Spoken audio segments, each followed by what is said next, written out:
because I want to talk about what lies at the heart of customer loyalty. And I think that customer loyalty has a direct link through to business value. And I personally believe that it's not a fluffy concept. This isn't some nebulous idea or a vague thought at all. I think real customer loyalty drives real business value for, well, a very, very simple reason. Let's have a look at that. Real customer loyalty is about customers who spend more money. And they get other people to become customers and spend money as well. And they do all of that because they want to. And to me, it's the wanting to bit that really gets to the heart of this.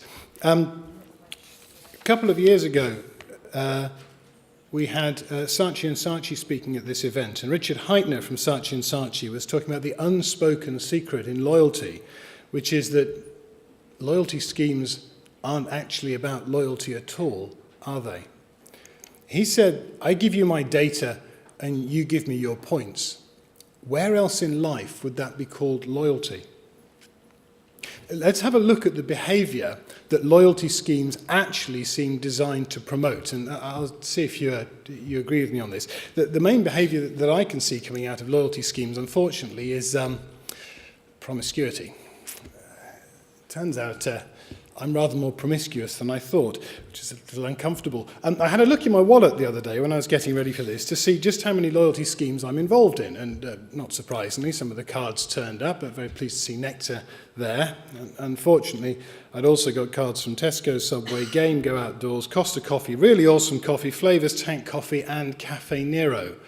That's 10 cards, 10 brands that I'm apparently loyal to. And that included 2 supermarket cards, 5 coffee loyalty cards, and 8 cards that in one way or another are all competing for my sandwich at lunchtime. Now, that was quite an uncomfortable experience. And talk about promiscuity and disloyalty. Well, I did the obvious thing. I started worrying about my wife. So I went and looked in her handbag. Now, that is a scary thing to do, I'm sure you'll agree. It's even more scary when I had a look and found out she's worse than I am. She's got 16 different cards. I mean, she's got cards here from Emirates, Air France, Jet Airways, IHG, IKEA, Nectar, Costco, Tesco, the Co-op, and then Showcase, Blockbuster, Boots, Evans, Matalan, Nut Cuts, and the Hard Rock Cafe in Mumbai. That was 4 supermarkets, 3 airlines, 2 clothing stores, and even more coffee loyalty, including some from a garden centre. To be fair, she does also have an organ donor card, but for the purposes of today, that is not a loyalty scheme, if that's all right. Oh, and I'm really sorry, guys, but before Tesco and Nectar start feeling smug that my wife and I have both got their cards, so we must be loyal, yeah. We actually do our household weekly shop with a 3rd supermarket brand that we're not part of their loyalty scheme for at all. So I'm not quite sure what this is driving, but it certainly says that all these cards we're carrying around, all these schemes we're members of, don't really seem to say very much at all about who we're actually loyal to. They're all offering points and discounts and bonuses, but they're not really getting to the heart of customer loyalty. My loyalty is driven by emotion, which pretty much resonates with what Richard and Jerry have been talking about. They're both very emotional and passionate. Richard Heitner from Saatchi & Saatchi again was talking about the love mark concept that they developed. And he says we must engage with people's emotions because emotions lead to decisions and 85% of decision making is emotional. And if you think about the number of decisions that are involved in most purchases, that means all purchasing is emotional. So what do our loyalty schemes at the moment tell us about our customers' emotions and how they feel? Well, let's have a look. Hopefully the information you've got on the screen there is the sort of stuff you're familiar with seeing as part of your normal loyalty schemes, the kind of transactional information, what, where, when, how much, that kind of stuff. It's all good data. Not a lot of difference between those 2 profiles. Maybe a time and date slightly different. Based on this data, can we confidently predict what these 2 people are going to do in the future? No, I don't think we can. We can track what they've done, but can we draw any real conclusions about what each customer will do next? Right, so if we can't do that, clearly what we need is more data. I mean, that's always the answer. So let's put some more data in there. Let's ask each of these customers a bunch of questions. We'll send them a satisfaction survey and find out what they really think. So let's lay that on now. Well, we're doing a bit better now, aren't we? We can start to see some differences emerging. Mr. John Smith seems okay, quite likes a few bits and pieces overall. Yeah, looking not too bad. Jane Smith, not so sure, doesn't seem so happy about a few things in there, but overall she seems okay as well. So now we know how the customers feel. We know all about what's important to them. Well, we know about what's important to us. I mean, we set the questions. We haven't really actually asked these customers very much about what's important to them. And in the process, we've managed to increase the amount of data we've got. There was lots of talk yesterday, if you were here, about big data and how important data is and a shortage of statisticians and analysts. Tesco mentioned to us recently that they use about 10% of the data they're able to collect. So I'm worried that by sending out this survey, all I've done is grown the pile of data we don't know what to do with and actually made things worse rather than better. And we still haven't asked either of these customers, in their own words, about what's important to them. So let's do that.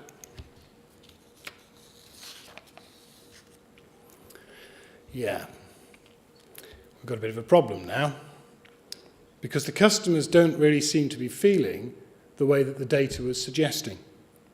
All the scores and scales and 1 to 10 questions seem to have missed out what was actually important to each of these customers, in this case, Roadworks and Butterscotch Sauce. If you're running, by the way, a customer satisfaction survey that would have picked that up, please come and see me afterwards, because I would love to see a copy of a 1 to 10 scale that can cope with both Roadworks and Butterscotch Sauce on the same score. And these are real comments. This is what people actually say. The trouble is you can have all the data you like, but emotion trumps data every time. And it's difficult. I mean, it is tricky, this, because this sort of information, how do you handle that? This is free format information, customers' own words, in real time, in volume, across every transaction or interaction that you have. That's really tricky. If you want to have a chat about how we use technology, specifically natural language processing technology, to deal with this sort of feedback, come and have a chat with me downstairs afterwards. But this is where the customers talk about what's actually important to them. I said that we'd get to the heart of customer loyalty. And for me, what lies at the heart of customer loyalty is the customer's heart. And I don't mean like and satisfaction. How much emotion is expressed in being somewhat satisfied on a survey? I'm talking about strong emotions. I'm talking about delight and despair, love and hate. So what I'd like to do is introduce you to your customers the way that we see them. So I wonder if you'd join me in welcoming on stage Rant and Rave.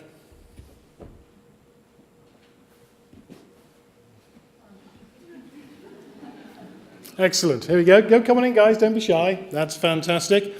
Ladies and gentlemen, this is Rant over here, and this is Rave over here. This is the way that we see your customers. I'll actually introduce these guys a little better. We'll take them one at a time so you get a chance to get to know them. Over there, that's Rant.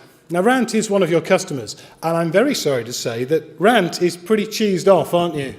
Yeah, you can kind of tell. Rant's pretty cheesed off with your product, or your service, or your staff. The bad news is that Rant over there has actually only got about a 4% chance, traditionally, of telling you what he's cheesed off about. But that's not because Rant wants to keep it to himself. Sadly, no. Rant is really quite likely to tell other people. These days, he can go out and tell the whole world if he wants to. I'm sure we all read the reports of another customer experience disaster. And you sit there, and as it attracts millions of views and it starts to pick up on the news stories, do you wince? Do you cross your fingers and hope it won't happen to you? Because Rant gets about, doesn't he? Rant bought a new car, bought an Audi, and had some engine problems, so he blogged about it. And the blog got read by 13,000 people. Rant goes to school up in Argyll and blogs about his school meals. And 2.3 million people read that blog, and it made a national news story. Rant, I'm sure you all know this one, Rant's a bit of a rocker, took his guitar on a United Airlines flight, and as a result, wrote the hit song United Breaks Guitars, And that got watched by 12 million people. It's got its own Wikipedia page now. In fact, I don't really like to say this, but inside that suit is Piers Morgan. Yeah, I know. Piers Morgan, who took Delta Airlines to task on Twitter recently, not, to be fair, for diverting his flight, at least not to start with. He took them to task because of the lack of information. He didn't know what was going on. Nah, who cares? It's only Piers Morgan. Well, he's got 2.8 million followers on Twitter, and the impact of that getting out and being picked up by the news, you could see the difference in Delta's share price. But those are the ones that we hear about.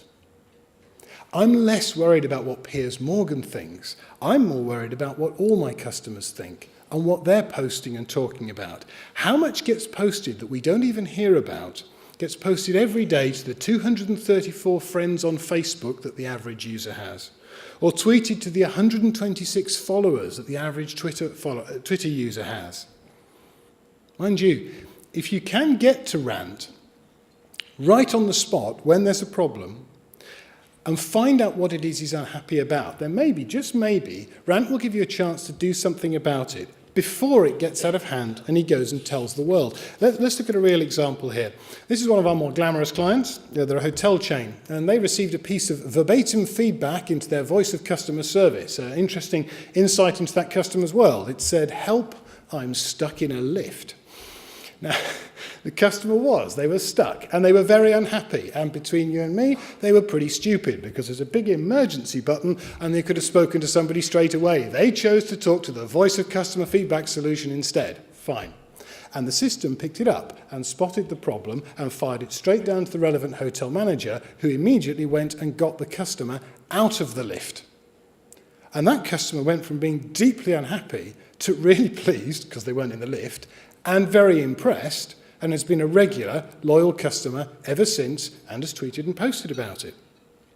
The real-time voice of customer channel gives you a chance to rescue and delight, which gives you a chance to find out what rant is unhappy about and fix it. And if you do it, and you do it right, you've got a shot at turning him into rave.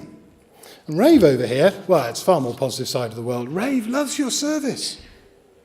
Rave's a happy chappy and he loves it. He doesn't just love it, he spends more money. Rave spends about 3 times as much as Rant does on your products and services. Rave has got an 89% chance of repurchase versus way under 30% down there. We saw a stat yesterday that something like 80% of customers will abandon a brand after one bad experience. But if you act and you do something about it, you can get a loyal customer for life.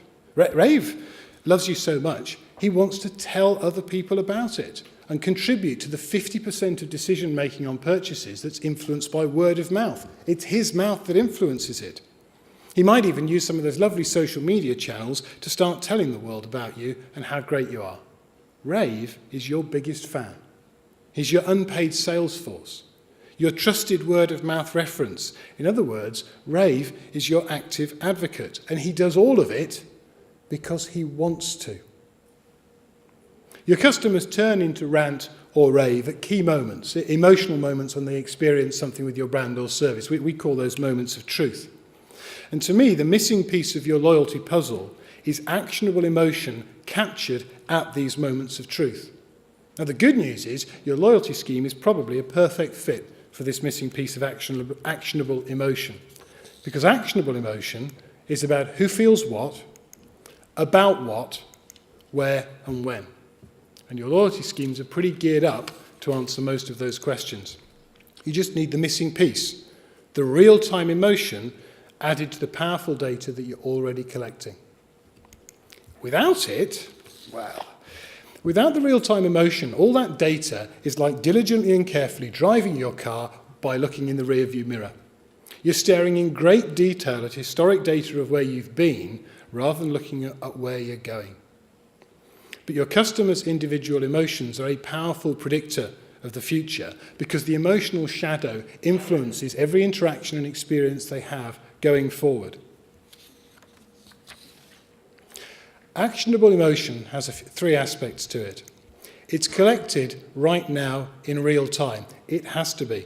Look at what Gartner says. Feedback collected at the point of service delivery is 40% more accurate than feedback collected 24 hours later. If you don't grab it on the spot, it's not worth collecting because it's just not accurate anymore. I mean, are we still congratulating ourselves that we ask customers, well, a sample? I think it's about census, not survey. Ask everyone and ask them straight away, not a sample the following day or later that week or later that month. Are we still doing that? It's too late. Later that month, rant and rave, you've no idea how they felt at the time, and rant's probably told half the world about it by now. Actionable emotion, second feature, must be captured in the customer's own words. You've got to let your customers talk about what's important to them, even if it's not the stuff that's important to you. And the feedback process must be complementary to your brand values, rather than some mechanism that seems designed to undermine 50% of the values you're promoting out there. What better way is there to hammer the life and soul out of one of your customers than force them through some 10-page survey with tick boxes that doesn't let them talk about what they're interested in? Or worse, some 20-minute automated telephone IVR system asking them for fiddly, awkward information and details, crucially, half of which your customer thinks you should already know about them. That's customer feedback designed to turn rave into rant just by the process of asking. Don't work that way. And sorry, I get excited about this because I have one of the pleasures of my role is I get to take just about every customer satisfaction survey we can find from every brand out there. And I'm really sorry, but most of them are painful. Don't do it. Make it simple, real time, customer's own words, because that's where the value is. And an actionable emotion has got to be easier and more convenient than Twitter or Facebook. If you want Rant over there to up his 4% chance of telling you rather than telling the world, that's who your competition is. And if you're putting barriers in place, he'll just go and tweet it. The convenience needs to be matched with the confidence that if Rant deigns to tell you what he feels, you're going to listen, you're going to respond, and you're going to do something about it. Now, one of the best channels for that is something that most of you have with you, I should think, pretty much all the time. It's the humble mobile phone. The power of a timely text message triggered by your customer's transaction on your loyalty scheme can capture emotion and feedback in their own words, right at the moment of truth. If you're not convinced by the power of mobile as being a great place to start, just bear in mind there are more mobile phones in the UK than there are people. Or if that doesn't work, remember how you felt the last time you didn't have your mobile phone with you. Mine's just down there on the desk at the moment. That's only the second time it's been that far away from me in about 2 weeks. It actually feels really weird. Or if you don't like that, then we'll go for the more recent stat that came out that 60% of the UK population sleep with their mobile phones. And if you follow the news, that resulted in some very strange insurance claims recently, but we're not going to go there. And then beyond the real-time channel, you need to complement that with a choice of channels because, well, actually it's their choice of channels, isn't it? Some of your customers love email. Some of them, as we've heard yesterday, never send them. Some want to text, some want to talk, some want an app, some wouldn't know what an app was if it came up and bit them. Your customers need to be able to choose the channel and the timing that's convenient to them. And the timing's important, so complement your proactive channels with an always-on route. Feedback routes that the customers can pick and choose. So if you miss a moment of truth, the customer still has a route open to tell you how they feel. It shows you're listening, and it will identify more moments of truth for you in the customer journey that you'd missed or didn't know were important to them. So what happens when we put it all together? What happens when it works and you have actionable emotion as part of your loyalty scheme? Well, first of all, we'll look at the customers, and for your customers, they get a chance to tell you how they feel. You get a chance to do something about it straight away, which may let you turn your ranters into ravers. And it gives you an opportunity to then take those ravers and reward and empower them. Now, one of the things that we often get asked about is what score or metric should we use, and how do you feel about NPS, and where are we on Net Promoter? Well, I'll tell you how I feel about Net Promoter. I get really frustrated that just about nobody does it properly. Because the question, on a scale of 0 to 10, with 10 being highly likely, how likely are you to recommend? So you ask the customer, how likely are you to recommend on a scale of 1 to 10? And they say, 10, I love your service. And your brand says, gee, thanks.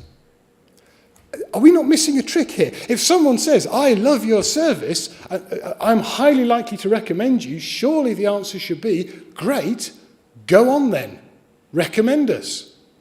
Use the power of this emotional engagement to give your customers tools to recommend. I mean, it can be something as simple as push a button to tweet it or stick it on Facebook, or do something innovative and interesting with vouchers that they can share with their friends and colleagues and track that interaction all the way through. So you find out not just the people who've got the biggest audience, you find out the people who've got the most followers who will do something when they put it out there.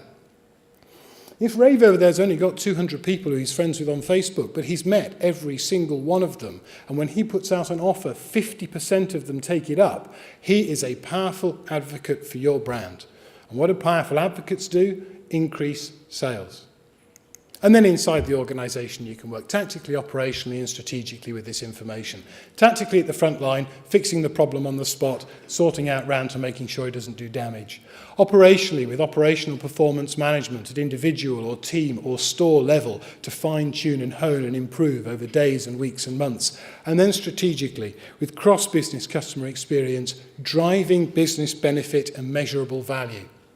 Let's just have a quick look at some of that value. The clients that we've been working with and had a great time helping them get into actionable emotion have seen benefits of increased communications, growing sales, reducing costs, and they've helped improve key business measures and performance. And we do that right across the customer journey from hello to goodbye. We start with powerful communication with staff, because if they're not engaged, this goes nowhere. And then turn it into powerful and actionable communication with your customers as well. We've worked with clients across every sector, at every point in the customer journey, and we've had the pleasure of helping them save millions of pounds in costs, deliver millions of pounds in sales, and grow their profits. So, that's what we think, that's what we say. What do I think you should do next? Well, if you want some more information, you can pop by and see us downstairs in the exhibition. We'd be happy to give you our Forrester top tips for customer experience and a white paper we've put together specifically for Loyalty World. But not everybody likes that channel. So if you don't want to do that, you can drop us an email to rapide@rapide.co.uk and we will send that information to you as well. Of course, if it really is about immediacy and real time, and the mobile channel is powerful, then let's try that. You could text the word loyalty, followed by your email address, to 66099, and we will send the information to you as well. But regardless of all of that, whether you come and talk to us or not, and I would love to have a chat, by the way, and come and tell me if you've got a system that can handle butterscotch sauce and roadworks. Whatever else you do, start asking your customers in real time, every time, how they feel, and let them answer through a channel of their choice and in their own words. Thank you.